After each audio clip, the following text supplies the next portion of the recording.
Page loading के time एवं the fold content के लिए कुछ अनयूज CSS एंड JS बीच में आ जाते हैं, जिससे ब्राउज़र मेन कंटेंट को छोड़कर सबसे पहले उन्हें ही लोड करने लग जाता है, जिससे स्क्रीन ब्लैंक दिखती है, जिसे वाइट स्क्रीन अपडेट भी कहते हैं। जिसके बाद PSI tool eliminate render blocking resource का एरर देने लगता है। अगर इस एरर के बारे में डिटेल्स में बताऊं तो ये एरर तब अकर होता है जब FCP से ठीक पहले कुछ नॉन इंसेंशियल JS और CSS बीच में आ जाते हैं, जिससे HTML पार्सिंग पूछ जाता है और स्क्रीन कुछ क्षण के लिए ब्लैंक दिखने लगती है। और इस दौरान ब्राउज़र उन अनयूज CSS और JS का रेंडरिंग कर रहा होता है और तब जाके ये प्रोसेस पूरा होता है। तो उसके बाद HTML को पार्सिंग किया जाता है और तब कहीं जाकर स्क्रीन पर कुछ दिखने शुरू होने लगते हैं, जिसे FCP कहते हैं। यहाँ पर स्क्रीन कितने क्षण तक ब्लैंक रहेगी ये निर्भर करता है अनयूज JS और CSS के साइज पर। वहीं समझने वाली बात है कि वेबसाइट की पूरी डिज़ाइन के लिए जिम्मेदार स्टाइल शीट भी ये एरर क्रिएट कर सकता है, क्योंकि FCP के लिए थोड़े से ही कोड की ज़रूरत पड़ती है। इसमें साइट के top level element like search icon, search bar और नेविगेशन को ही काउंट किया जाता है। और इसी तरह jQuery जो कि हमारे थीम और प्लगइन के लिए इंसेंशियल होते हैं, बट उनका FCP में रोल ना के बराबर होता है, जिसके कारण वो भी इस एरर का एक रीज़न बन जाते हैं। इसके बाद जब अबव द फोल्ड के सभी कंटेंट लोड हो जाते हैं तो उसे LCP यानी लार्जेस्ट कंटेंटफुल पेंट कहते हैं। तो चलिए FCP से जुड़े इस इशू को 5 तरीके से सॉल्व करते हैं।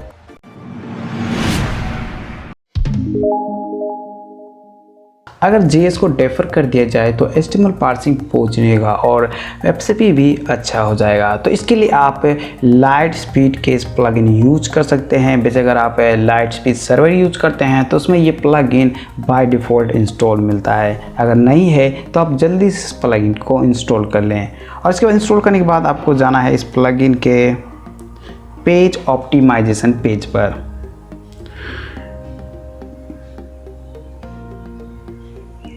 देन आपको जाना है JS setting and then scroll down.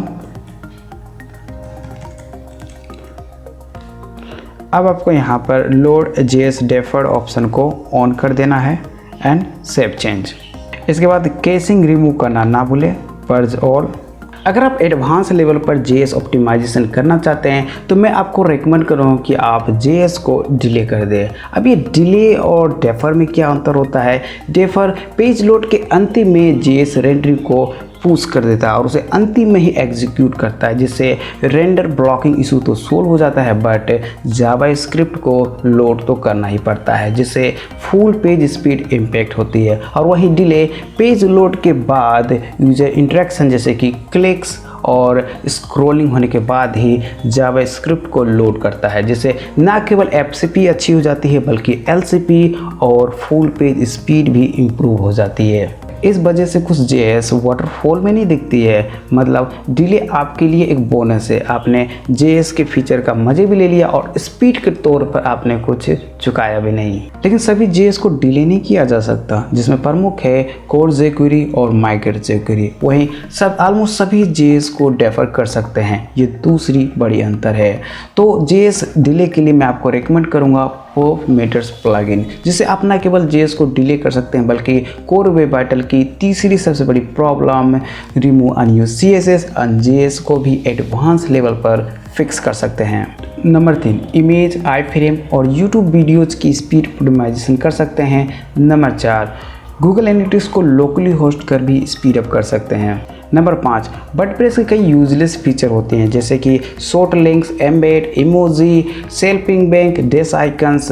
ये सब ब्लॉग की स्पीड को इम्पेक्ट करते हैं और इन्हें आप 1 क्लिक में स्टॉप कर सकते हैं। Number 6, heartbeat controlling, preloading feature, database optimisation और चेंज लॉगिन URL जैसे फीचर मिलेंगे। इसके अलावा इसके अपकमिंग फीचर में लोकल फॉन्ट फीचर को भी ऐड किया जाएगा, जिसकी मदद से आप अपने सर्वर पे ही फॉन्ट को लोकली होस्ट कर सकते हैं। इससे भी आपके ब्लॉग की स्पीड इंप्रूव होगी। अब हम जल्दी से उन JS की लिस्ट बना लेते हैं जिन्हें हमें डिले करना है। तो इसके लिए ओपन करें क्रोम ब्राउज़र में इनकॉग्निटो टैब और उसके बाद कोई अपना ब्लॉग पोस्ट, उसके बाद प्रेस करें Ctrl+U।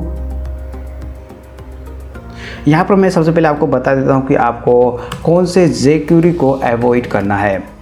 तो सबसे पहला jQuery है jQuery mean.js और दूसरा है jQuery migrate.mean.js। इन दोनों को आपको अवॉइड कर देना है। इसके बाद सर्च करना है .js। यहाँ पर आपको own.js की कॉपी कर लेना है जिसमें ऑलरेडी डेफर टैग अवेलेबल है। ये आपके लिए सेफ साइड है, इसे लाइट स्पीड केस प्लगइन ने लगाया है। वैसे अगर आप कोई दूसरा प्लगइन यूज करते हैं डेफर करने के लिए तो वो भी डेफर टैग लगाता है। तो जल्दी से आप इन जेएस की लिस्ट बना लें नोटपैड में।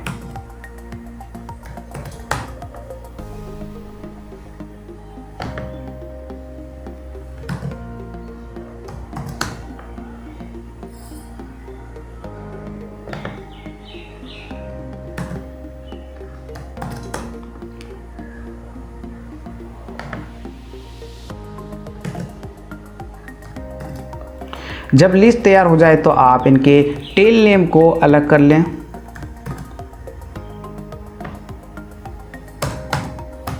कुछ इस तरह से।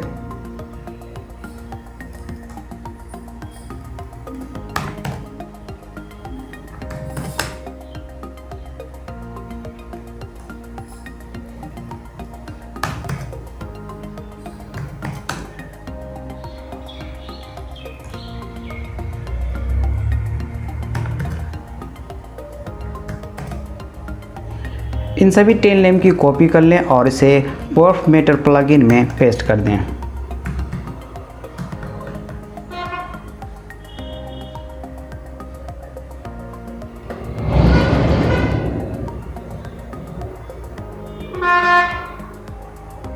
एक्स्ट्रा में जाना है आपको।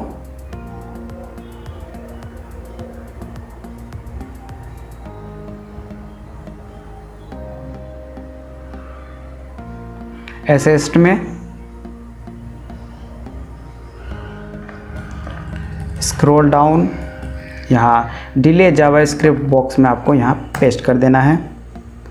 टाइम आउट में आप 5 सेकेंड सेट कर दें और सेव चेंज।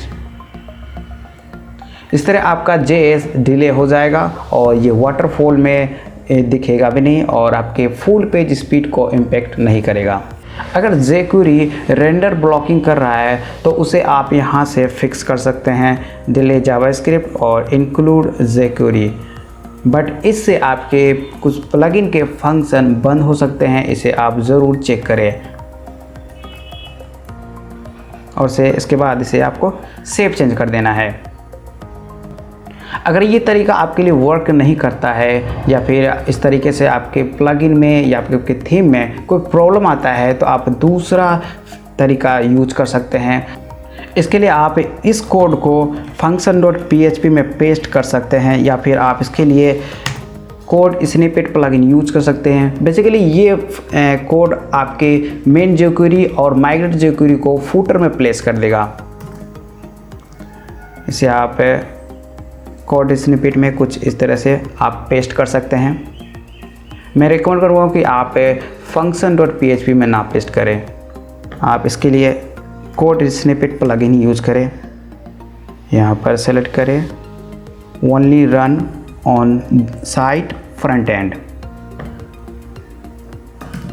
jQuery activate.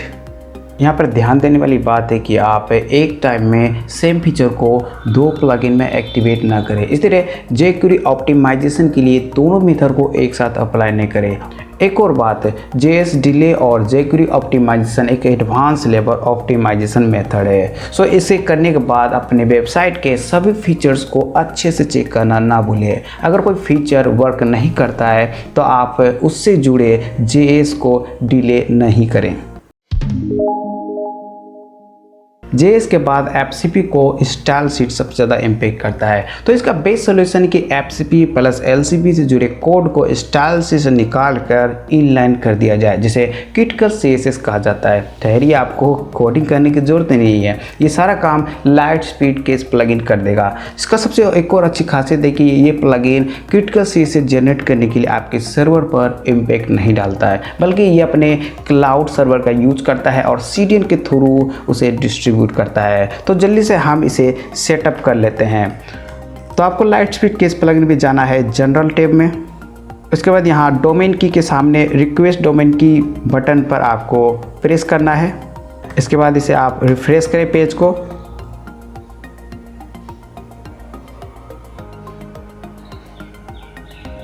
जब तक डोमेन की ना आए आप उसे रिफ्रेश करते रहें।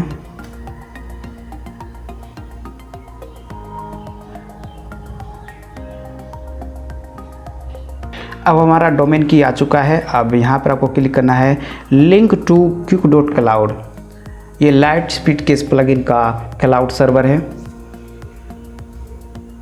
अपना ईमेल आईडी डालें और साइन अप करें।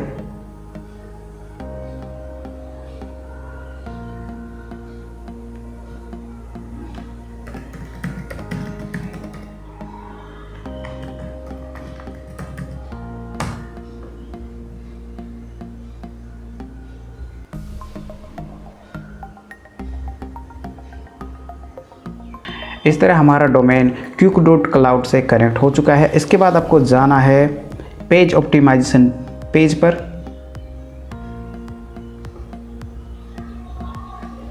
देन CSS सेटिंग टैब में देखना है, आपको स्क्रॉल डाउन करना है और यहाँ पर आपको इंश्योर करना है जनरेट क्रिटिकल CSS ऑन हो, दूसरा generate critical CSS in background on हो। उसके बाद इसे आपको सेव चेंज कर देना है। ये आपका क्रिटिकल CSS सेटअप हो चुका है। इसके बाद भी अगर कोई CSS ये इशू क्रिएट करता है तो आप उसे एसिंक कर सकते हैं। तो इसके लिए आपको CSS सेटिंग टैब में जाना है और लोड CSS एसिंक्रोनसली ऑप्शन को ऑन कर देना है और उसके बाद सेव चेंज। यहाँ पर आपको ध्यान देने की बात है कि इस ऑप्शन को ऑन करने से आपको CLS इशू हो सकता है। सो आप दूसरी चीज़ जो कर सकते हैं, आप इन CSS को आप फूटर में प्लेस कर सकते हैं। इसके लिए आप CSS to footer plugin use कर सकते हैं। तो सिंपली आपको जिस भी CSS को फूटर में प्लेस करना है उसकी ID को आपको कॉपी कर लेना है। जैसे कि ये डैश आइकन CSS, इसे कॉपी कर लेना है और आपको CSS टू फूटर में पेस्ट कर देना है।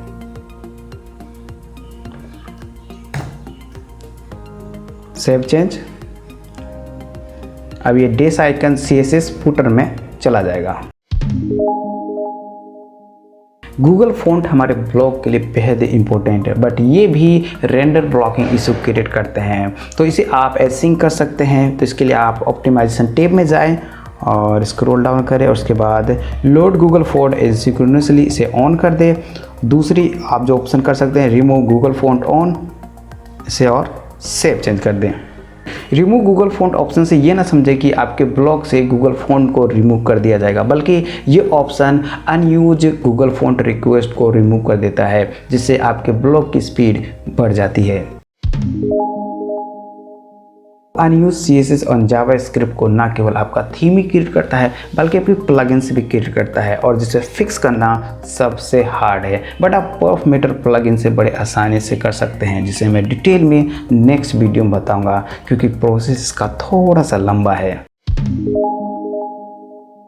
हमेशा एक तरह मैं आपसे कहना चाहूँगा कि अवॉइड हैवी प्लगइन्स। ये न केवल आपके होस्टिंग रिसोर्स को ईट कर जाता है बल्कि ये कई अनयूज CSS और जावास्क्रिप्ट रिक्वेस्ट क्रिएट करते हैं जो आपके स्पीड को इम्पेक्ट करता है। इसके अलावा आप ऐसे प्लगइन्स को अवॉइड करें जिसे आप स्पेसिफिक पेज के लिए यूज करते हैं बट वो अपने रिसोर्स को सभी पेजों पर लोड करता है, जैसे कि कॉन्टैक्ट फॉर्म 7 प्लगइन। तो दोस्तों ये रही रेंडर ब्लॉकिंग इशू को सोल्व करने के 5 तरीके। तो आपको कैसे लगे कमेंट बॉक्स में ज़रूर बताएं। साथ ही साथ आप इस वीडियो को अपने साथी बड़ों के साथ शेयर करना ना भूलें क्योंकि उन्हें भी इस तरह के सॉल्यूशन की ज़रूरत है। So now thank you for watching this video. So again